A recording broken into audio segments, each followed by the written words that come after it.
Kuka henkilöistä on tyhmin?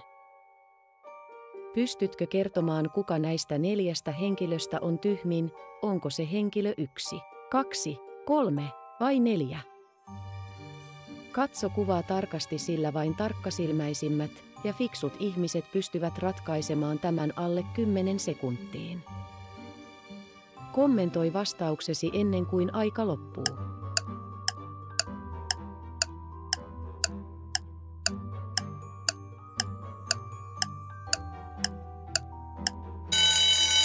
Henkilö 4 on kaikista tyhmin, koska sahaamalla oksaa hän tiputtaa vain itsensä puusta alas. Onnistuitko ratkaisemaan arvoituksen? Kommentoi alas. Kanavaltamme löytyy lisää älykkyyttä ja päättelykykyä lisääviä arvoituksia. Muistahan tilata kanava, jotta näet uudet ja mielenkiintoiset mysteerit.